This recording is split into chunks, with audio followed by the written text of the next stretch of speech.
that makes people want to work with you. You have a solution for whatever appears to be a problem, and you realize it's more of helping them understand it's a mental shift. He's got steps that are very concise. He goes into mindfulness of what we're doing in our business and why. He talks to us about communication and how to use that strategically. Your leadership has inspired me to become a better person, and just seeing you travel from all the way across the country to be here shows me that not only you're inspired, but you're dedicated to success. The qualities that he holds as somebody who really cares are just, qualities that you really need in a mentor to help guide you. I just felt so empowered, and like he didn't make me realize how much potential I have in me, which is amazing. Thank you all for coming in, finding from all over the world, and I want to congratulate each and every one of you for finding. Well, you're here because you want to go from where you are, blocked right now, with all the skills that you have, to where you want to be, which is being empowered to shift your mindset and be able to communicate with certainty and authority your skills and still monetize it online and offline. Who wants that? He had a strategic way of showing me how to communicate with others, how to. And here we are. Welcome everyone. Once again to the next episode of Communicate to Monetize show. So I have a very special guest today.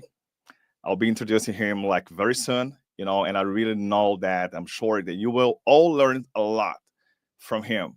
Okay, and I will count on you to help me welcome Rondi in a few minutes. Okay, so let me first of all, I want to talk a little bit about Rondi.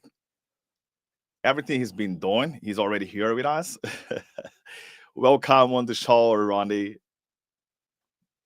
All right, good to be here.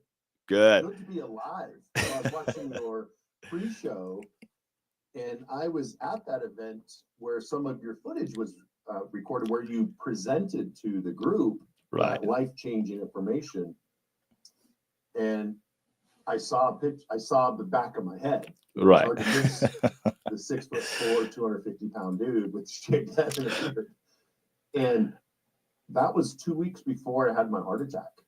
Right. So it was just like I was sitting here thinking, that was right before I had my heart attack, and I had no idea how my life would change.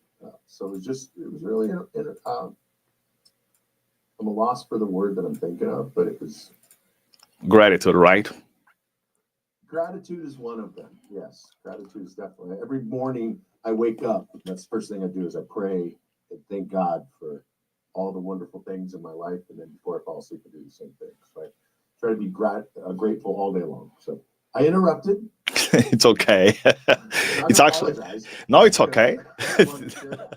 It's actually a conversation, so people can actually learn from you, and actually benefit from this. Like this, just say free time you actually giving away, kind of. You will very welcome here on the show. I'll be introducing because I want everybody to know who you are, even though I'll be asking you like a few questions as well. So that's why I'll be reading a little bit here about you. Rondi is an award-winning TV and radio host, best-selling author. He has been seen and heard on ABC, CBS, CNN, Fox, and NBC. So he has spoken in front of tens of thousands of people on stages across the world, including Harvard. Wow. Over a decade ago, Rondi founded Fortress Credit Pro. This is the America's first 100% paid on performance credit repair company. Fortress has removed millions of late pays, collections, charge-offs, repos, short sales, foreclosures, tax liens, judgments, and bankruptcies from credit reports. He has helped tens of thousands, not qualifying applicants became mortgage ready in as little as 90 days. 90 days. Rondi is currently the host of the School of Wealth. Rondi Lambeth. Am I misspelling your surname? No, it's Rondi Lambeth. Okay, Lambeth. Oh, good. Best-selling author, speaker, TV host, CEO, and founder of Fortress. So this will definitely be the breakthrough that most people have been waiting for all over the world, I would say, mainly here in Americas, right? So please welcome Rondi Lambeth. Welcome on the show, Rondi, once again. It's good to be here. Thanks for taking the time with me and giving me the opportunity to share with your people. Right. I hope that by the end of your show today, that their lives will be impacted and that they apply. I know for a fact that Right. regardless of where they live, what country they live in, I know for a fact if they apply the principles that I teach, their lives will change and for the better. You know, a lot of people talk about, oh, your life is going to change. Well, it's not always good. Right. But if you actually take the principles that I teach and apply them in your life, your life will be better. Wow. That's very good. That's true. So I do have a few questions about for you, Ronnie. Like, I'm not sure if you want to add on something else, like I haven't mentioned, like while doing the introduction for you. Like, people want to know like who you are, if you have like anything to say about it. You want to share anything about what you are about, like what you've been doing so far, the thousands of people you've been helping, you know, and how important it is to have your credit score repaired. Yeah, you know, I updated. I sent you that bio, and then I was like, I need to update that because I've been doing this now almost 20 years. Wow. 10, and it's over 100,000 people now. Wow. And it all got started in 1971 when I was born. I was born to a teenage mother, very poor. In fact, the first home I ever lived in was a storage shed. It wasn't even a house. It was a storage shed, no heat. My dad got some insulation from a dumpster and stapled it on the walls.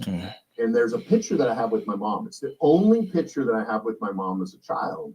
Wow. And I was 9 months old. And if you look at her in this picture, she's got a very large belly because she was 9 months pregnant.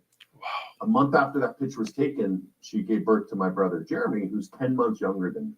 Wow. And I'm the oldest, 13 kids. Until I was 15 years old, Helder, I lived in a shack with no running water, no electricity. Okay. We got our food out of a dumpster. Wow. I didn't get to go to school because my parents believed that money was the root of all evil and education was brainwashing. And we kind of lived off the grid and we were survivalists. And on top of that, my stepdad, who was mentally ill, spent time in prison for killing someone. I believe he was demon possessed, had multiple personalities. And when his name was Paul, and when Peter showed up, that was one of his personalities. Okay. He would go in fits of rage and he would beat us unconscious. And so at 15 years old, I left. We were up almost to Canada at the top of here in Canada? Washington, okay. At the border in Wenatchee, Washington. Okay. Almost at the border. And my brother, Jeremy, who's 10 months younger than me, we had made a pact. We were tired of being beat up. So we started walking around with these clubs. Okay. We told Paul that they were our walking sticks. And Paul figured it out. So he started in on one of us and we started hitting him with the clubs. And we were going to kill him. And that was our plan. Because we were just done being beaten. Wow. And he got the best of us. I mean, we were 14, 15 years old, you know.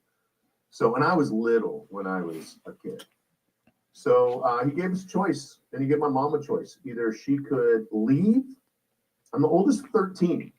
Wow. So she could leave with all the rest of the kids and be on her own, or we could leave. And so she gave us $20 in food stamps, a bag of apples, and sent us on our way. And I hitchhiked from basically the border of Canada all the way down to Boise, Idaho, which is south of Idaho. And then I made it eventually to Oregon. Okay. Where I went to work for a very wealthy multimillionaire. And he started teaching me about money and credit and especially taxes. So when everybody else in high school was into video games, I was learning about taxes, and he taught me something really important. And that was, it doesn't matter. You mean at the age of 13? At 15. 15. So wow. It took about a year to get all the way through the foster care and ended up in Oregon to get, I can't remember. I forgot what it's called. When you're no longer, I was a ward of the state, but then I got my own parental rights, basically. And I can't remember what it's called, but basically when I was 16, I went to work for Wally. And he started teaching me that it doesn't matter how much money you make, it matters how much money you keep. Right. It's your responsibility to figure out the tax code so you can keep more of your money. Because in the United States, as well as Canada, taxes are voluntary. You're required to file a tax return, but you're not required to pay personal income tax if you follow the law. And so I'm now 53 years old. So for 37 years, I've studied the tax code. And in my life, I paid very, very little taxes. Wow. Last year, I made multiple millions of dollars, and I just finalized my tax return, and I'm going to pay $157. Wow. That's it. So you mean $157? US dollars, of course. Wow. So after leaving home and doing all that stuff, I eventually become a firefighter, joined the military as well. And then in 2005, my little brother, who I'd left when I was 15 years old, he was 18 months old or so. He was my youngest brother. Okay. He wanted to be like me. I didn't really have a relationship with him because I was 15 years old. Right. Yep. But he became a fireman just like I was. I worked for Littleton Fire. I was the first responder to Columbine High School shooting. I was still there when Harris and Klebold were still killing the kids. And, I went through all of that with them. And one day after a fire department shift, I got a call from my mom, multiple calls. And my little brother was getting harassed by collection companies. And he broke up with his girlfriend.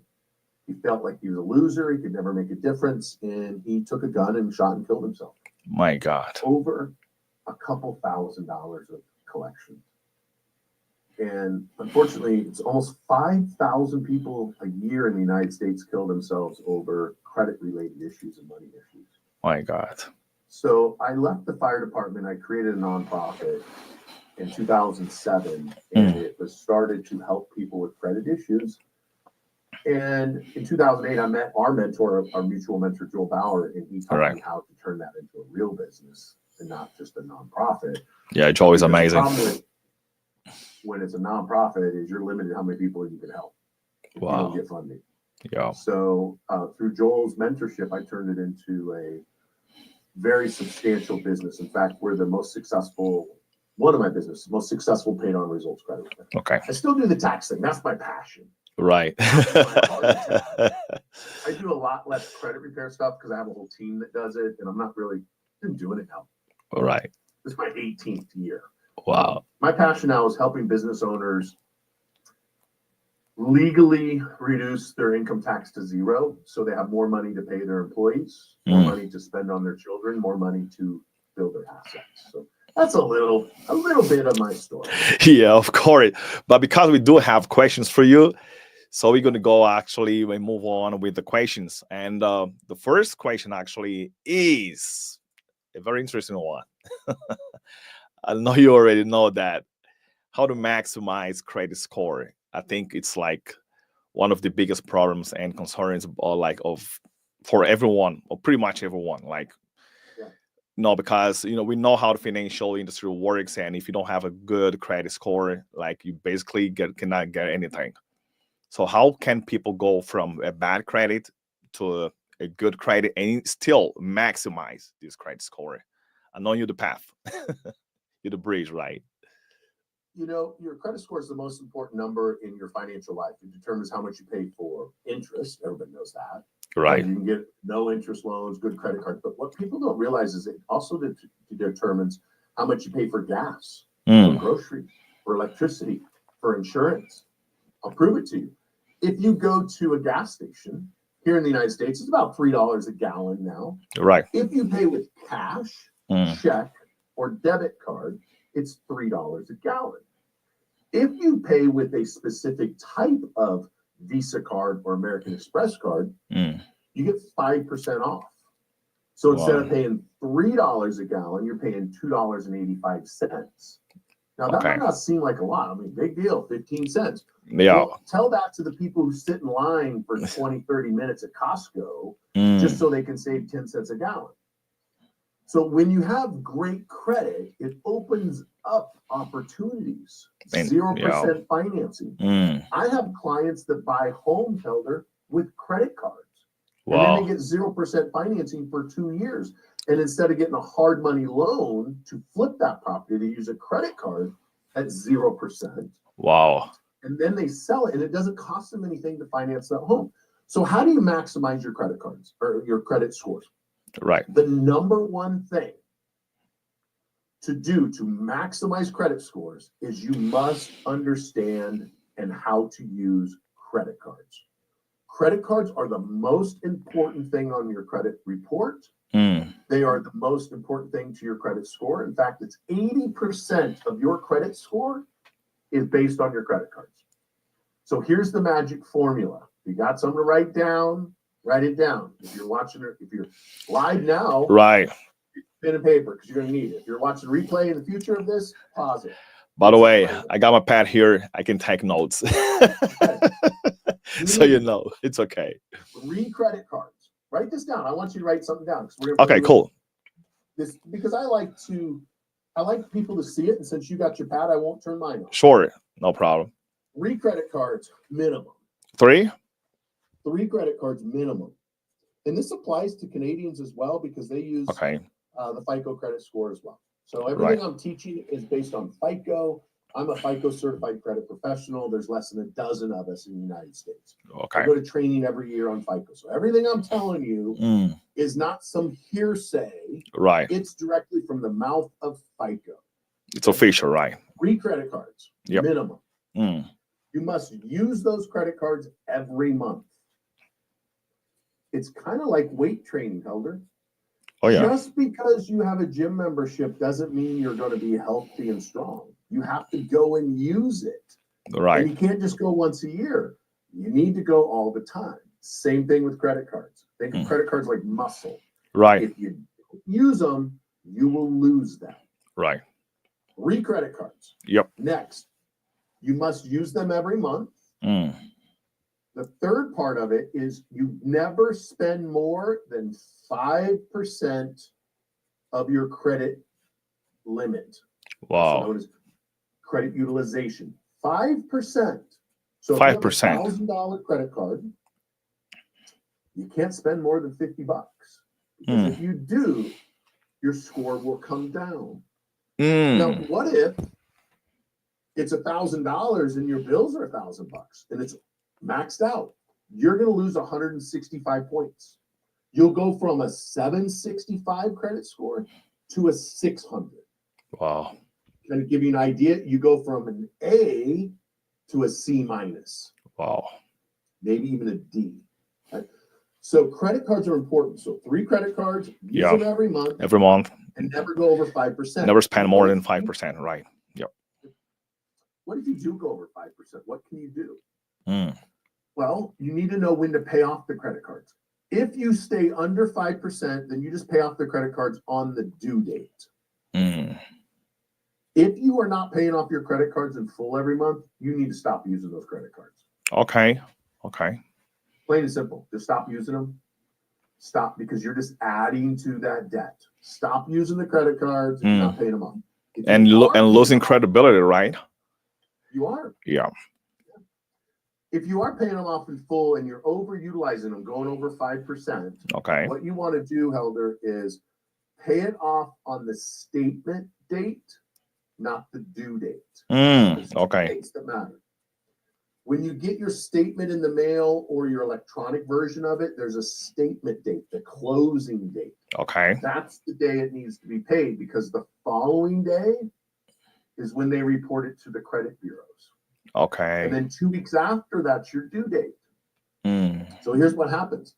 If you spend $1,000 on a $1,000 credit card, you're going to lose 165 points if you pay it off on the due date. Okay.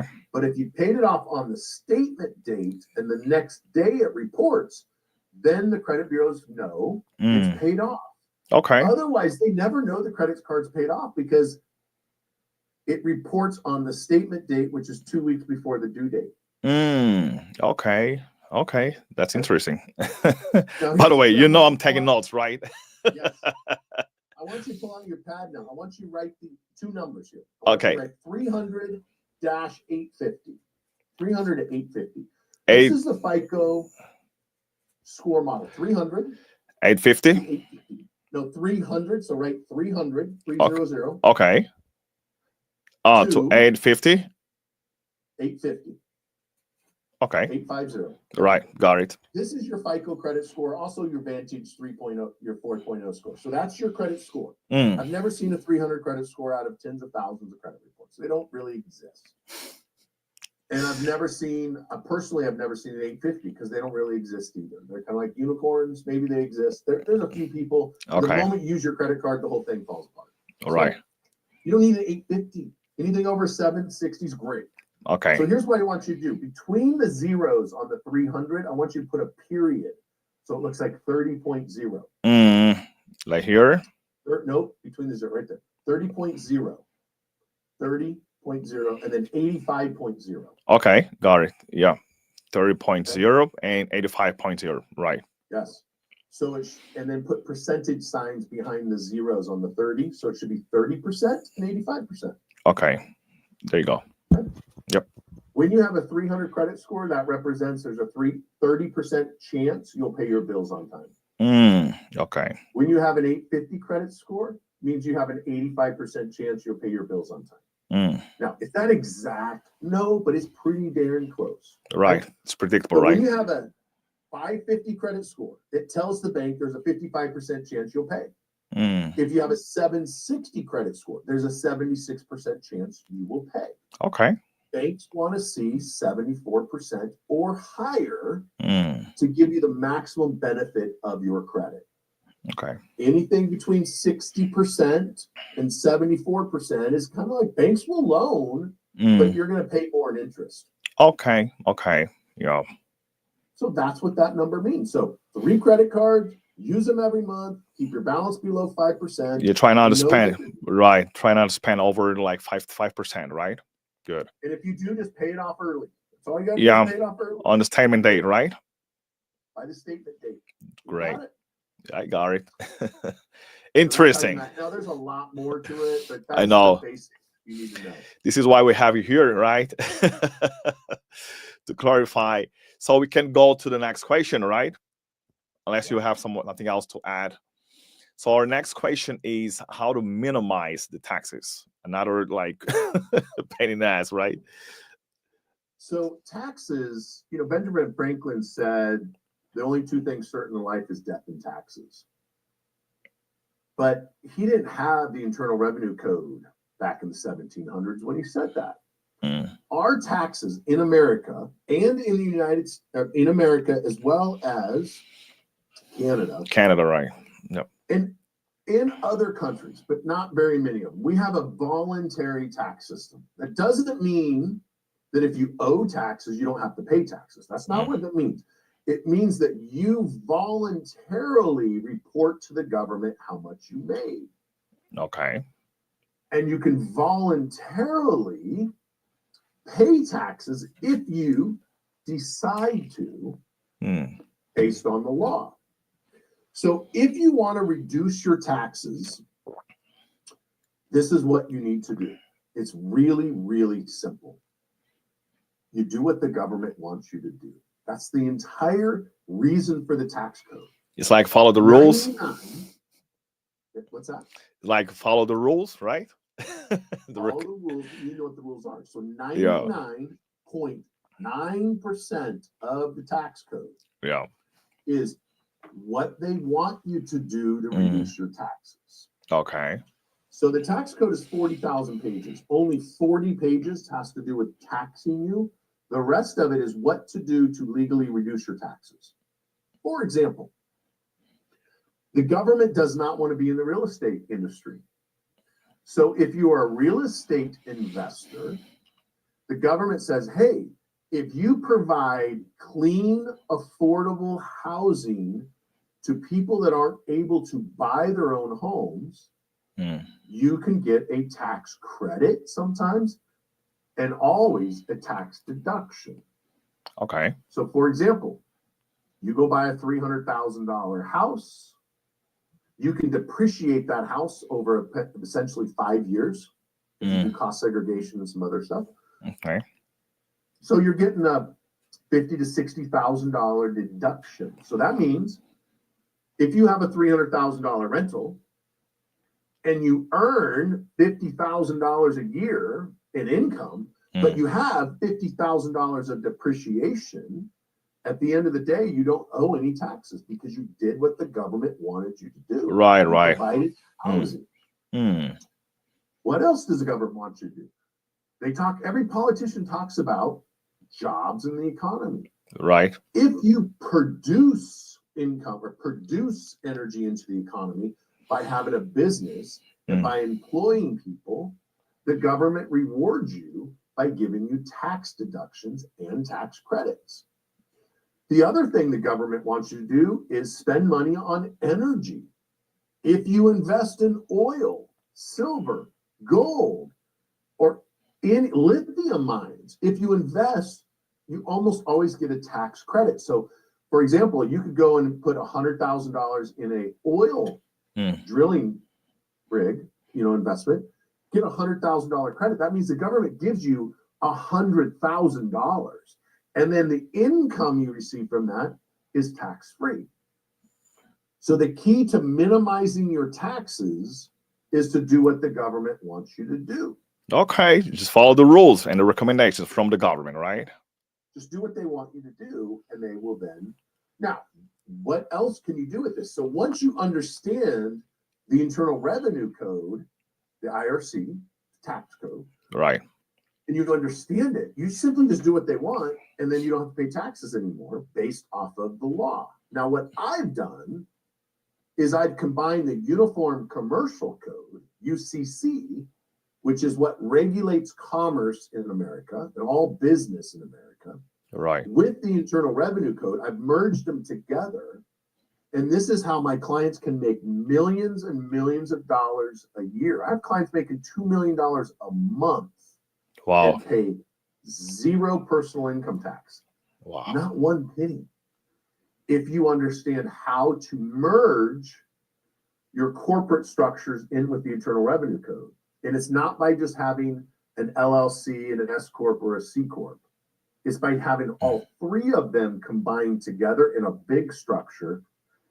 And that allows you to follow the advice of one of the wealthiest men in the world of all times.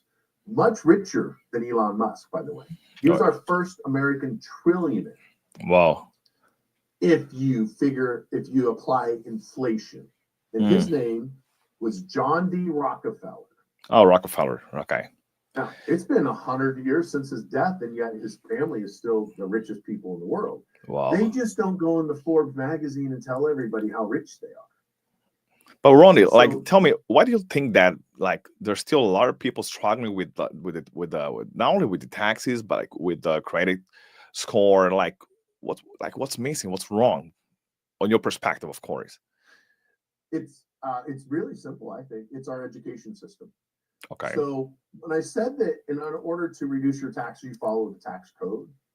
Our government doesn't want you to do this. They want you numb and dumb. That's why they make you go to school and sit there and be quiet, little Johnny, and don't say anything and don't think for yourself. Just memorize this and do what you're told to do. Go to school, get good grades, so you can go to college, go into debt, get a good job, and get on the rat race. It's like when we say if you do not know better, you cannot do better, right? So the education system is not. They also say knowledge is power. Well, if that's true, then why are professors some of the struggling, right? Yeah. poorest people on the planet? Yeah. Got all the knowledge. It's because it's not applied. So John D. Rockefeller had a quote, and he said, "Own nothing, control everything." And so that's what I do for my clients is when I get done, all they own are the clothes on their back. Okay. That's it. The clothes in their closet. They don't own furniture. They don't own real estate. They don't own vehicles. They own absolutely nothing. For example, this watch. I got a simple little Apple Watch. Nothing special. Of course. I don't own it. I control it. Okay. But I don't own it. This microphone in front of me. Yeah. I don't own that. This studio behind me. That Ferrari, which is mine, the Tundra, the Jeep, the airplane, if you can see it there, that's actually my stuff. Okay. That's not true. It's not mine. It used to be mine. Mm. I don't own anything except for my clothing, and I don't own all my clothing, but I control everything in my life. So I truly follow the John D. Rockefeller motto, which is own nothing, control everything. And by owning nothing, Okay. no one can ever take anything from me. How do you do that? That's the question I think my audience has, right? Like, how does he do it? Yeah. By applying the Uniform Commercial Code, UCC. Mm. That's how you can actually do it. And this is not sovereign citizenship and all of this other crazy wacko ideas out there. This is following the law the way it's written. And this is what billionaires do. They always talk about, like, you know, how the politicians say it all the time, that they need to pay their fair share, right? Elon Musk pays very, very little income tax, if any at all. Now, he pays a lot of corporate tax. He doesn't. His companies do. And the reason they don't pay taxes is because they have very little income. Warren Buffett, one of the richest men in the world, pays less personal tax than his secretary. Wow. And there's interviews of him talking about this, how the system is broken. But the system's not broken. It's just the broke people don't know the system. Right. And back to your question, why is that? I think it's because we're taught this way from a young age. Mm-hmm. And the second reason is because people are lazy.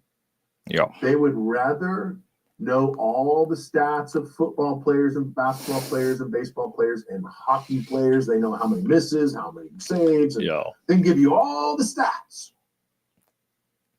But they can't give you a simple tax code that would save them hundreds of thousands, potentially millions of dollars in tax.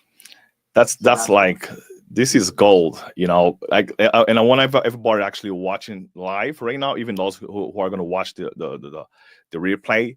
This is really like mission critical, because if you do not know better, you cannot do better. And that's a fact. Most people actually, I would love to call that invest their time, but I cannot, because they actually spend their time getting like all the stats about other people's lives, everything like going on like on social media and everything.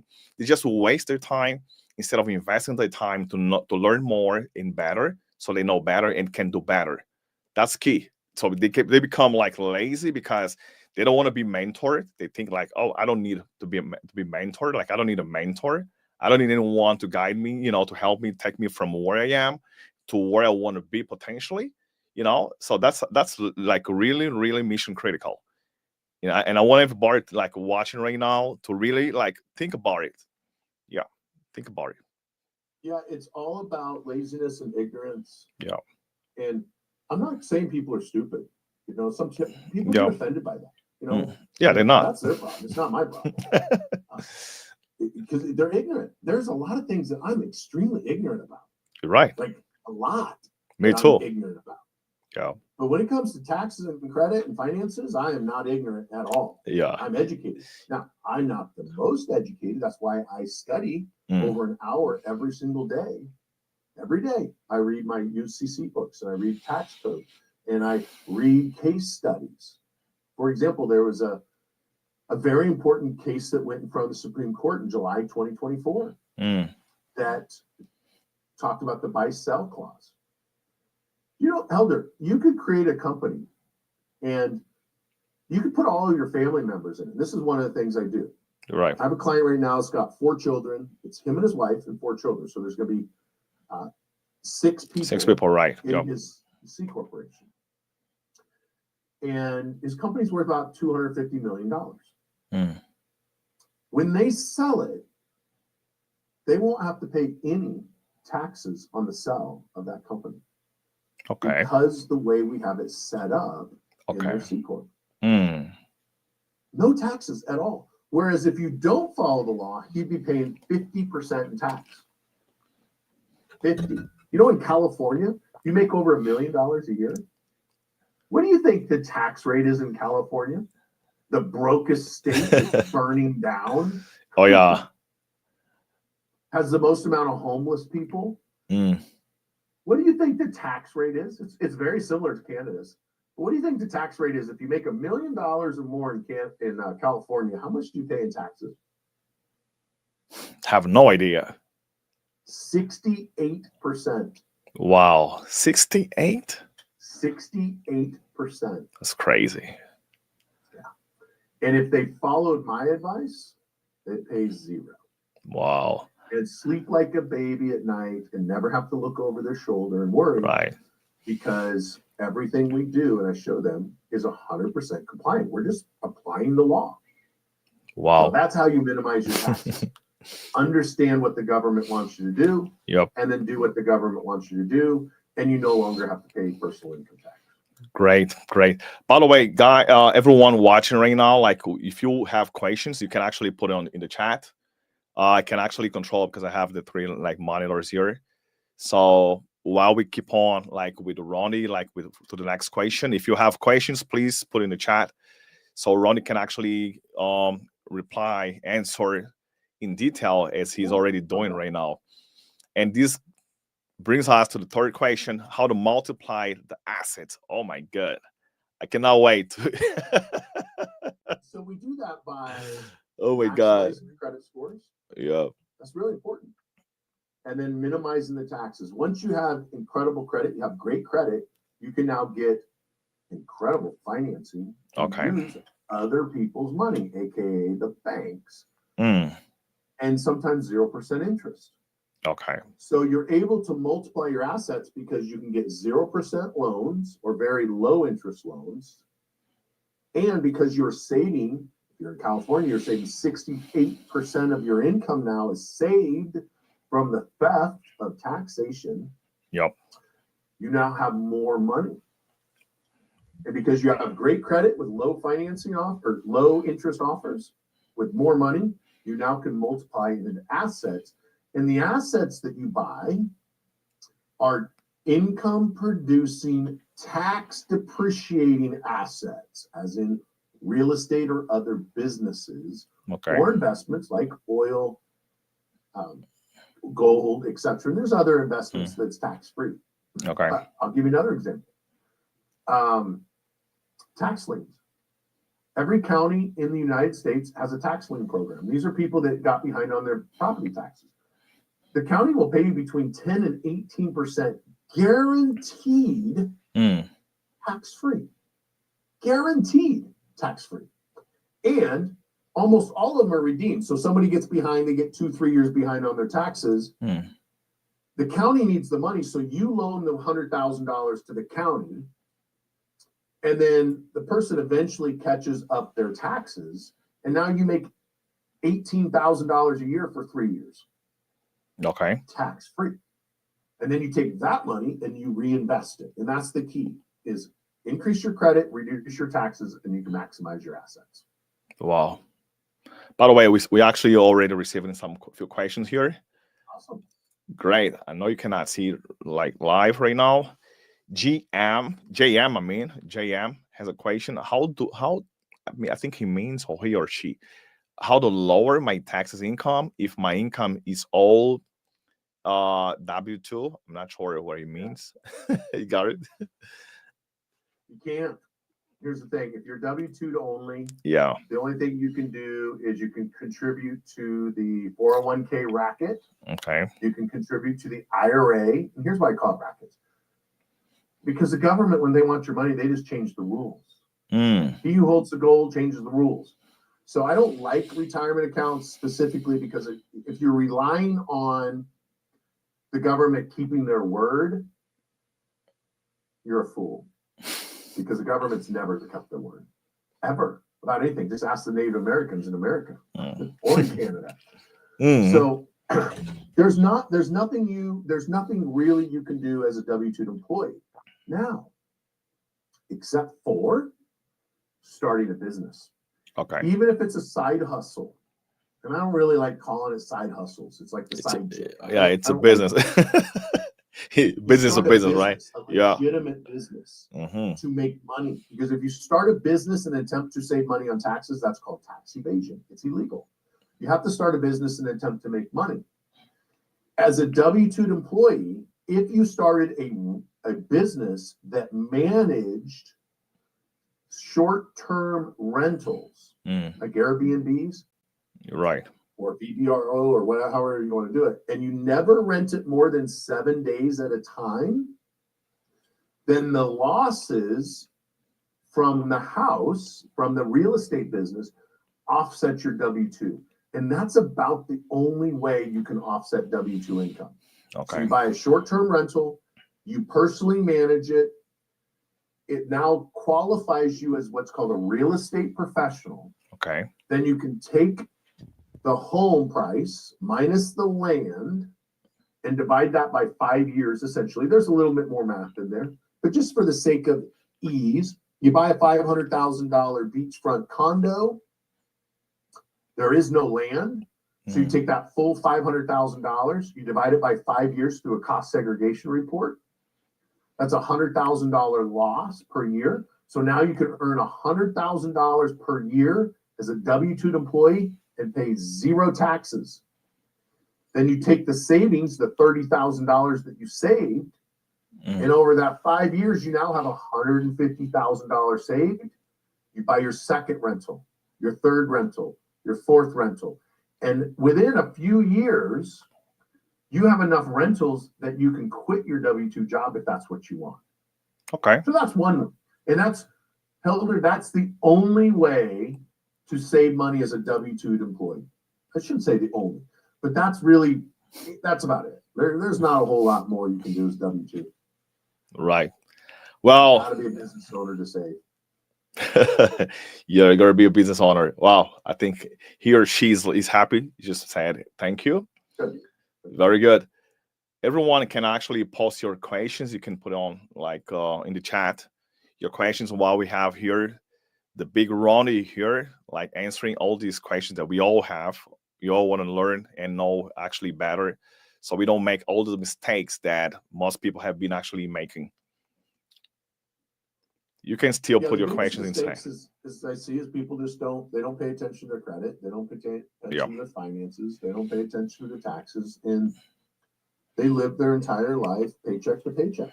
Okay. And then they're physically not able to work at their old job, so they go work at Walmart as a greeter. Okay. Well, I do have another question here from Liborio. Hey, Liborio. Well, is it a question? Let me see. Don't you need to qualify your hours of work to be qualified as a real estate developer investor? Yes. So normally it's 750 hours, unless it's short-term rental, and then it's only 100 hours. Okay. So that's it's not a loophole. I hate people when I hate it when people call this stuff loopholes. It's not a loophole at all. It is the law. If you are, in order to be a real estate investor, you must spend 750 hours or more working in real estate, unless it's short-term rentals, and then it's 100 hours. Again, it goes back to what does the government want you to do? The government's trying to stimulate the economy by doing short-term rentals. Because there was a big boom of real estate purchases for short-term rentals, and then it started dying down. Well, the government wants it to go back up. Why? Property taxes for the cities, the counties, and the states. Because if it's a short-term rental, you pay a lot more in property taxes than if it's a single-family residence that you live in. So again, if you do what the government wants you to do, they reward you. So it's 100 hours or more as a short-term rental manager. Okay. It's Liborio, I think Liborio is happy. Good. By the way, everyone watching, because we're here to help. Okay, not only to help people to communicate and monetize, but still to really maximize your credit scores, minimize taxes, and of course multiply your assets. It's not only for us; it's actually for our family. Okay, so we have a QR code you guys can scan. Doesn't matter if you're watching live right now, or if you're gonna watch the replay. You have a QR code, or you have Rondi's website address here, rondilambeth.com. You can reach out, and get the help that you actually need. Is that right, Rondi? That's right. And what it'll do is when you scan that in, it'll take you to my website, and then you can see some of the credit repair options that we have, as well as the corporate restructuring and the tax reduction programs. And there's a couple questions that we ask people to qualify them. Good. And one of the questions I ask is, how much are you willing to pay in extra taxes every year? I got your website up here, by the way. How much are you willing to pay in extra taxes every year to keep your CPA? Mm. And why I say that is because Forbes, which is a pretty respected financial company and magazine and media company, they did a study and found that 93% of business owners in America, 93%, 93. more in Wow. taxes than they were legally required to pay. Wow. Why would someone pay more? It's because they're hiring CPAs, not tax professionals, to help them. A tax preparer is not a tax professional. A CPA, in almost all cases, is not a tax professional. They went to college to learn how to count beans, how to Okay. do spreadsheets. They know how to file taxes, but they don't understand tax code. They're not tax professionals. And this is why 93% of businesses in America pay more in taxes than they're legally required to pay, because their CPA is not a tax professional. They're an entrepreneur filing taxes, and they're lazy and ignorant. Okay. And CPAs don't like it when I say that. But it's the truth. Well, if it's the truth, it's the truth, right? Sometimes the truth hurts. Oh, yeah. That's important. Oh, wow. I love that. Sometimes, not to say most of the time, right? The truth really hurts. But that's the thing. That's actually what sets you free. Because if you want, people to keep lying to you like all the time, most of your life, guess what? You're not going to get anything done, right? You don't go anywhere. You don't get anywhere you want to go. Well, by the way, we have another question here from Liborio. Also, if one was purchased with a 1031 exchange, will that qualify for this type of strategy? Yeah, so 1031 exchange, just for the other people listening, watching, 1031 exchange allows you to kick the can down the road, essentially. So if you buy a $500,000 house and you keep it for a period of time, there's no real requirement. Okay. And then you want to buy a new piece of property, you got to buy at least another 500,000. Again, you're doing what the government wants you to do: buy bigger and better properties. So that allows you to push off the taxes until you sell that property. But then you do another 1031, and then another 1031, another 1031. And then if you do my corporate structure, when you die, there's no taxes because you never sold anything. Okay. So can you do it with the 1031? Absolutely, you can. Yeah, 1031 that's your tax thing going forward. Right. It has nothing to do with, because right now, even if the 1031, if you make money from your 1031 house that you exchange, you still got to pay income tax on that income. So if it's a short-term rental, it still applies to your W-2 income. So yes, it works. The answer is yes, yes, and yes, and yes. Amazing, amazing.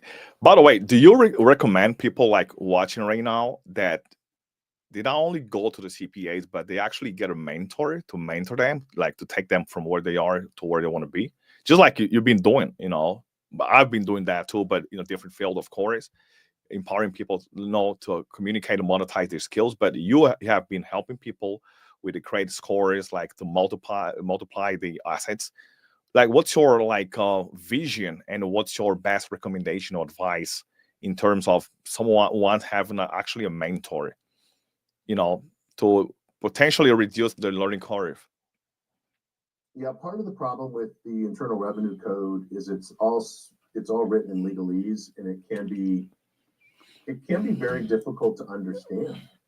And most of my day is mentoring and coaching and explaining tax code in a way that normal people can understand it. And I think that is one of my biggest gifts that I got from God, is that I can take very complicated things like the FICO credit score, the 300 to 850.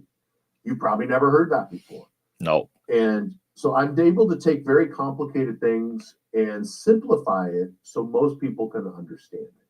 So I 100% agree. You should find someone and get mentorship. Right. And really what it comes down to with my tax programs, you need to be spending you need to be paying at least $7,500 a year in taxes as a business owner, really for this to be beneficial. And that's not 100% accurate, because I teach you how to protect assets, how to build legacy for your family. But on the tax side of it, I want you to save at least $50,000 your first year. And so I guarantee, after applying my method and restructuring your companies, you're going to save a minimum of $50,000 in income tax. Your M3 program, right? Yes, the M3. Okay. So I recommend the mentorship, because if I just set it up and you don't understand it, then you're not going to be able to apply the principles and the strategies to their fullest extent. Okay. And then you're going to go back to relying on a CPA to do what's best for you. And CPAs don't do what's best for you. They do what's best for them. Okay. Otherwise, the CPA would be working on performance. Imagine if you went to your CPA and you paid them $500 plus a percentage of what they saved you. You know how many of them would be out of business like that? Because they would be relying on having to be a tax professional, not a tax preparer. So I definitely recommend finding a mentor to teach you how the tax code works versus just trying to figure it out on your own. Because it's kind of like the program you're using. Right. I'm a very techie person, and I spent about 8 hours trying to figure this whole thing out. And I was like, why am I doing this? By yourself, right? Yeah, it's $2,500, and I can have someone come in and do it all for me. Yeah. Like, what is wrong with me? So I finally said, Don, help me. Here's $2,500. And then now it works perfectly. So hire somebody. No, but that I would not be here if it wasn't for mentors. Of course, yeah, that's actually that's key, because people do not realize. I think it starts with the change on the mindset. Do not realize how much the time is actually worth, because they don't think about it. They don't do all this math. They just feel like, okay, I can just figure out everything by myself. I have enough time. Do you really have enough time to struggle? That's crazy, right? Yeah. Why should you just spend time? I had an attorney the other day. Yeah. Me. He's like, I want to spend an hour with you to pick your brain. I'm like, it's $25,000. He's like, great. Like, it's $25,000. Yeah. We're not here to pick my brain. Of course. Joel helped me with that. Yeah. I used to give away. I figured after my heart attack, I gave away 15,000 hours of free consultations. My God.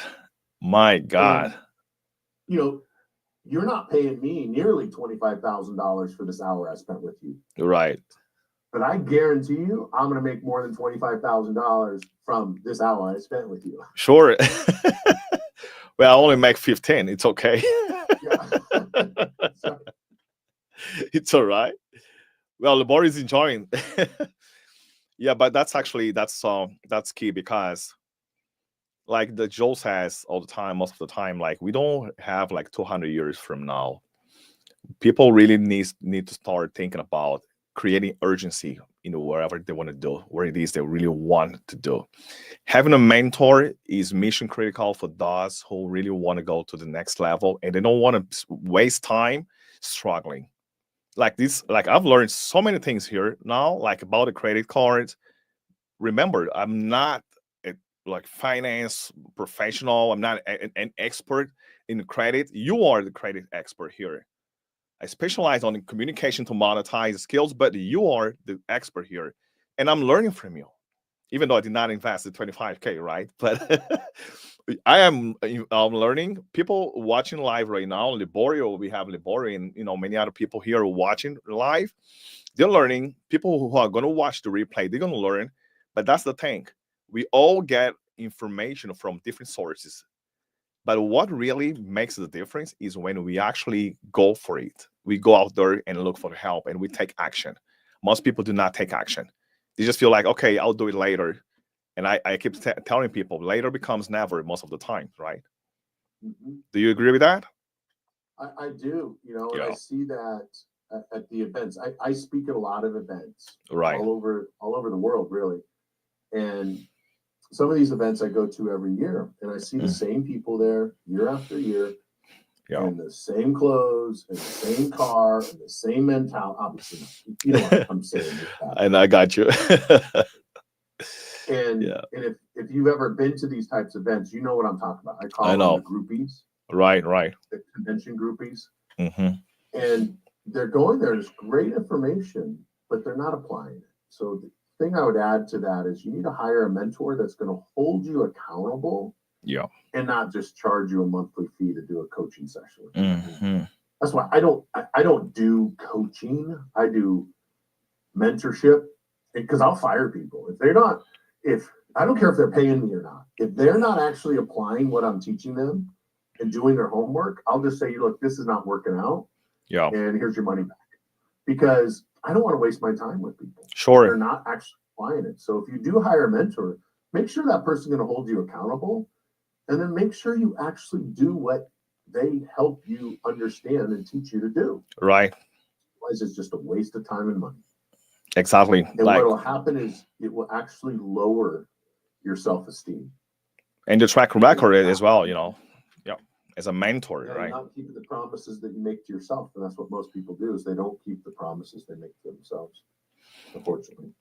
And you know, these are like the kind of solutions that we provide, even though we operate in different fields. But people like they just tend to think, okay, but you know what, this is too expensive. But my question is, most of the time is, how much is your credit score like here worth? Like in your case, for example, you know, yeah. How much is the risk? Musk is Yeah. the richest man in the world, which is not true. But he's the richest man in the world that lets everybody know how much money he's got. Right. There's many other people that have more money than Elon. Right. But the reason that I don't make, you know, $40 billion a year or whatever he makes, which is billions and billions of dollars, the difference between Elon and I, we're the same height. Okay. We're about the same age. It's the information that he knows that I don't know. Right. Is he smarter than me? Yeah, he's probably smarter than me in some things. Yep. And, you know, when it comes to rockets and technology, of course he is. I guarantee you I'm smarter than him when it comes to credit and taxes. Yep. I put money on it right now. All the money I have, that I bet I'm smarter than him on taxes. Okay. Now, but the difference between my income and his income, the difference between your income and my income, the difference between your income and my income and Joel Bauer's income, right, is the information that they know that we don't know. Exactly. So when people say that costs too much, you need to ask yourself, how much is it costing you not to know exactly the information that your mentor knows? Because the cost, whether it's 15,000, 25,000, whatever it is, that's not for the few hours that it takes me to set everything up. Right. That's not for the few hours that Helder spends with you. Right. It's a lifetime of experience that they're sharing with you. Exactly. It's life's work. Van Gogh, I think it was Van Gogh, did this. He was sitting in Paris at a coffee shop, and a woman came up to him and recognized him and said, "Would you paint or draw me a picture?" And he took out a napkin and he drew a little picture, and she went to reach for it. And he said something, I don't know what the amount was, but he's like, "That'll be 50,000 pounds." And she's like, "Are you kidding me? That only took you for a few minutes to draw." Oh, yeah. And he goes, "No, it took me a lifetime exactly. to learn how to draw." They don't get it. Yeah. And then she stormed off. And that thing sold recently in the tens of millions of dollars. So when you hire a mentor, you're hiring them for their lifetime of experience, not the few hours that you might spend with them. Right. Exactly. That's key. That's key, Rondi. That's key. So do we have, let me check if we still have more questions here, because we're about to finish this live conversation. I hope everyone is actually getting so much value out of it. By the way, guys, everyone watching, do not forget, we just want to make sure that information is actually available to you. You have a QR code here you can scan. Oh, I think my head is covering. Yeah, you can scan. You can go straight to the rondilambeth.com website. I'm actually going to show you once again here. And the only reason why I'm doing that is because I know a lot of people look for solutions. They don't really know where to go. We want to make sure they know exactly where to go, like the address, so so they can actually go there and get the help potentially if they are actually acceptable to work with Rondi. Okay, so I want to make sure everyone here has this information.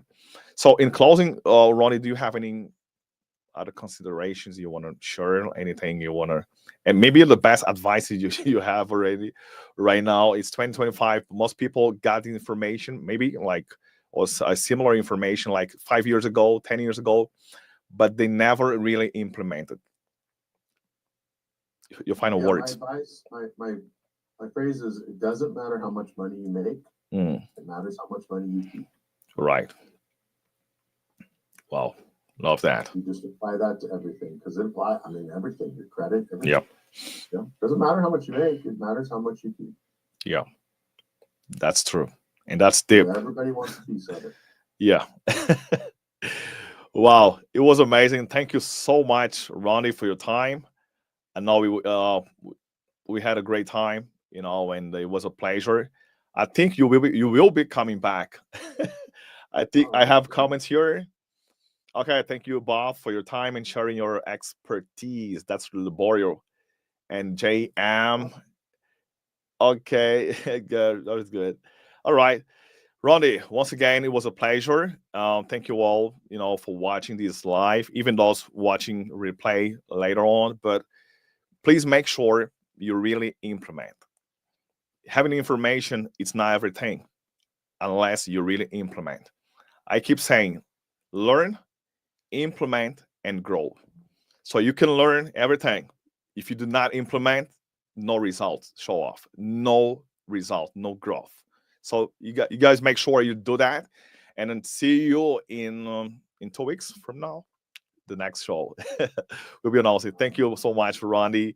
By the way, one last time, I want to make sure they have the QR code so they can scan and go straight to your website, Rondi Lambeth, if they serious about getting the help that you actually been providing to tens of thousands of people.